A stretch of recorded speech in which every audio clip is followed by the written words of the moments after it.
Well, first of all, GV is as good as advertised in all three phases. Having said that, I thought our guys played well, played hard, physical. Ultimately what it came down to, even after you watch the film, and we knew it on the day, but too many mistakes.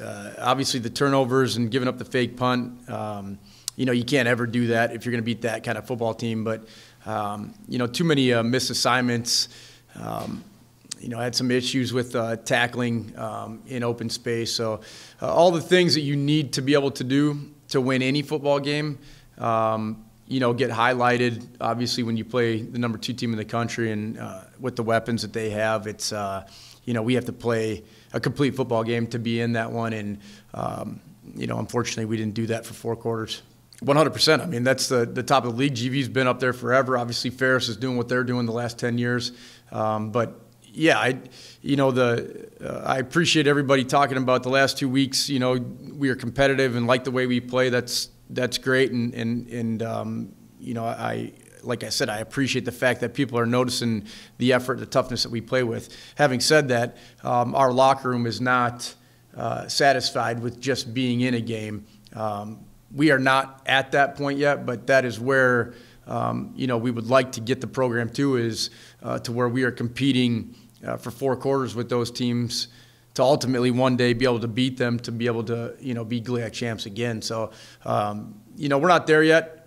We got to get some depth issues figured out. Our locker room knows that. But the guys that have played a majority of the snaps here the last 2 weeks, especially against those types of teams, we don't feel like in our own locker room we are that far away from being to that point.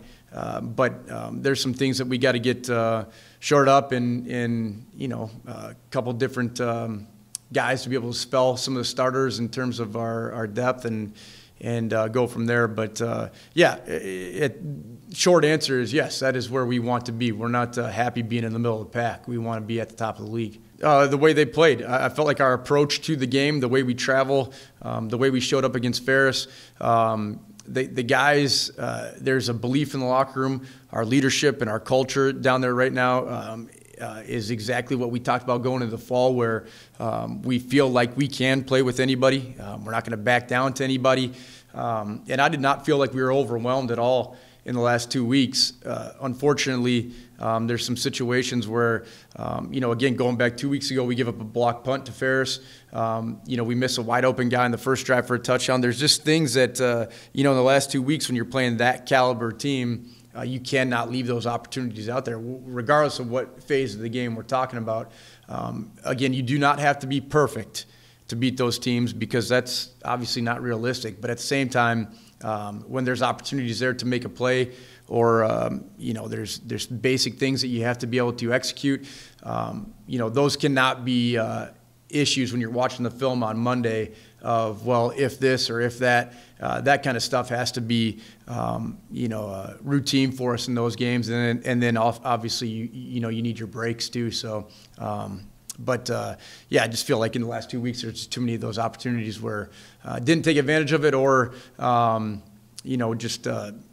little things where we're just a little bit hesitant to pull the trigger on certain things. The schedule is what it is. I mean, I think the guys, have done a nice job of taking every game 1 week at a time.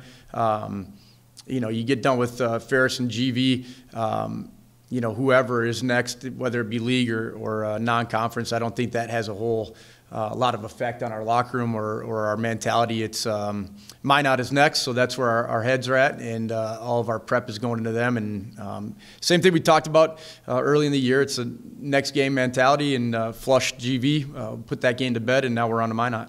Well, first and foremost, getting a win this weekend. We'll deal with next weekend as it comes, but we've got an opponent coming in that none of us have ever seen before. We've never played them. The guys, haven't really heard much about them. In the past, the NSIC being a closed league, there haven't been many crossover games with them in the last handful of years. So, our challenge right now is to get our guys prepped.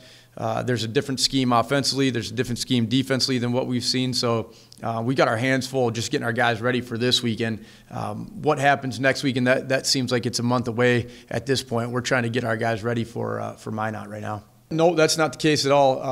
I felt like, it's 21-10 going in at half. Obviously, they go down and get a score on the first drive and convert a couple third downs, and the first one being 3rd and long where we thought we had them, and the Q makes a play, but they kind of jump on us to go 14-0 right from the get-go, and then things settled down from there. It's 21-10 halfway through the 3rd quarter. But then, we put them in some bad spots offensively, two turnovers on back-to-back plays on the minus side of the 50. And that offense is way too talented to give them short fields. And unfortunately they go get scores at that point. And then, it's 31-10 starting the 4th quarter rather than, 21-10. So, we had plenty of chances, to get back in that game. But it's a team deal, whether it be, defensively needing to get some stops on 3rd down to give the offensive football back, or the offense needing to, get the football in the end zone rather than set up for field goals or not turn it over. It kind of played back and forth with each other where we put ourselves in some tough situations. But I love what our defense does. That offense, I think they got one late. I don't remember how late it was that they got it, but you're in a 44-13 game at the end. It was 30 whatever to 13. Right up until 5-6 minutes left in the 4th quarter, we felt like if we could just get something going, we had some opportunities there. So, but I love what our defense did. They played their butts off. Batesy with a couple picks, and we just weren't able to capitalize on it. So, it's not ever going to be in my mind. Defense did this or offense didn't do this or vice versa. We just on that day did not play a complete game to where we had, taken advantage of a defensive stop, or the defense takes advantage of us scoring to go get a stop, whatever. It was just, we didn't play a complete football game, and that's as simple as it gets. Yeah, Nick has been great since he got on campus. We saw flashes of it in early camp. So you kind of go through that phase of, are you going to use the 3 games with the redshirt rule, or are you going to pull the redshirt? And ultimately we decided to pull the redshirt and let him go. And, he's been steadily maturing and getting better in our offense. Obviously his role has increased here over the last couple of weeks, but he's never, since he's gotten here, been scared of the moment. Whether it be making a play on special teams or going after a football, handing it to him on a jet sweep, whatever it may be.